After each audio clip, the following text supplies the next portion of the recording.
मेरे प्यारे व्यूअर्स, मेरी कहानियों को देखने के लिए और सुनने के लिए आपका बहुत बहुत धन्यवाद। आज मैं फिर आपके लिए एक नई कहानी लेकर आई हूँ, आत्मा का सौदा। एक गरीब की भूख और एक आत्मा की सौगात की खौफनाक दास्तान है ये। एक गांव था, पीरपुरा।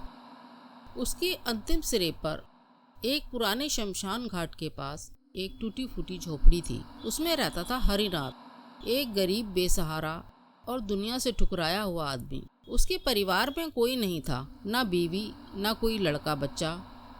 उसके पास ना जमीन थी, ना रोजगार। पेट भरने के लिए भी उसको काफ़ी भटकना पड़ता था। वो सोचता कि उसके जीवन का क्या महत्व है।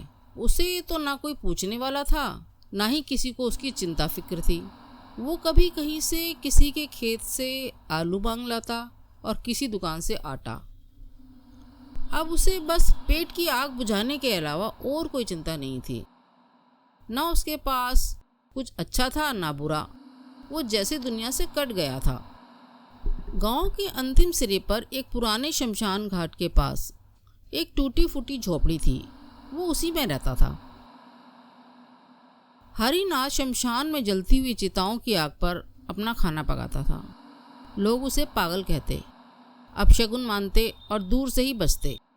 लेकिन हरिनाथ के लिए वो जलती हुई चिताएं ही जीवन का सहारा थीं।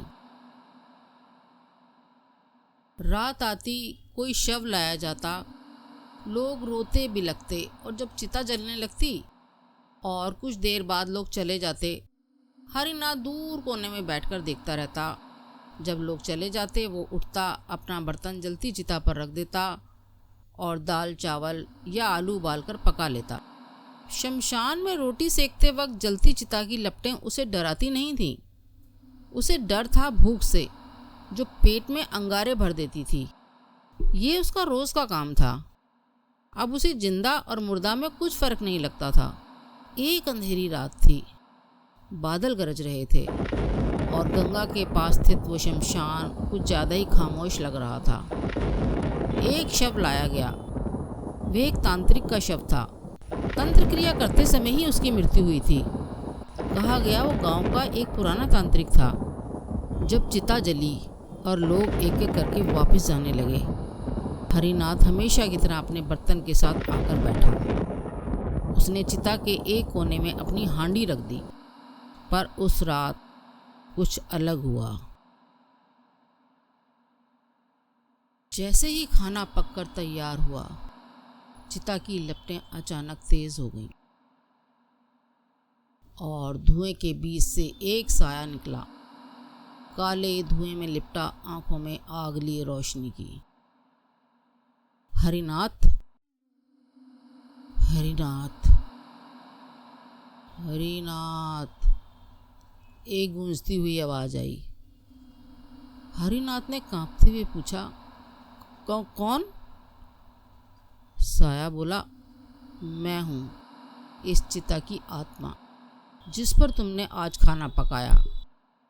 मैं देख रहा हूँ तुम कई वर्षों से भूख की आग बुझाने के लिए चिताओं की आग का सहारा लेते हो। लेकिन आज की चिता मेरी है। मेरी आत्मा जाग गई है। हरिनाथ भयभीत था, पर आत्मा ने उसे कोई नुकसान नहीं पहुँचाया। वह बोली, बताओ क्या चाहते हो?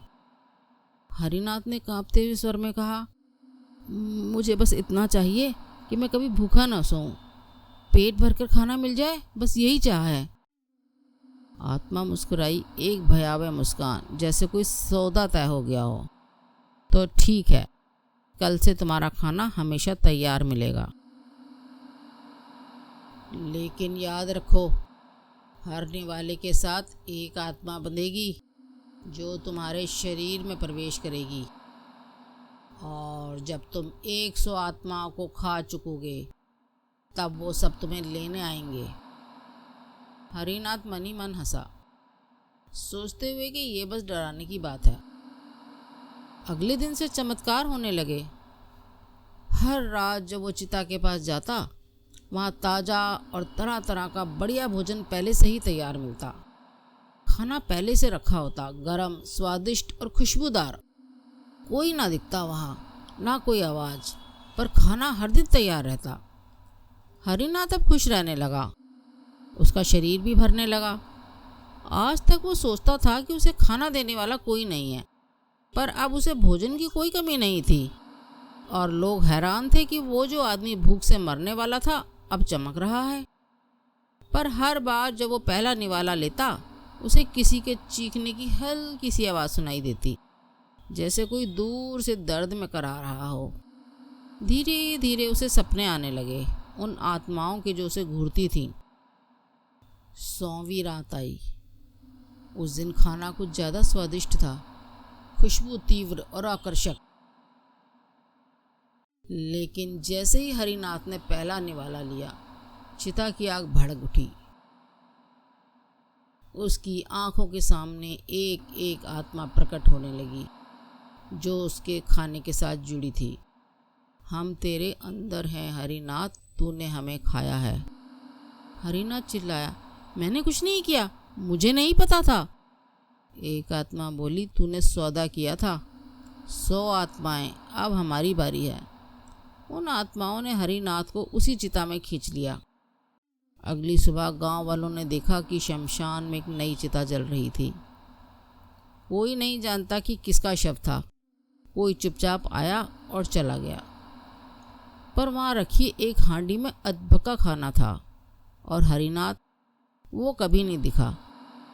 लोग कहते हैं वो अब उस चिता का हिस्सा बन गया, जिसकी आत्मा से उसने सौदा किया था।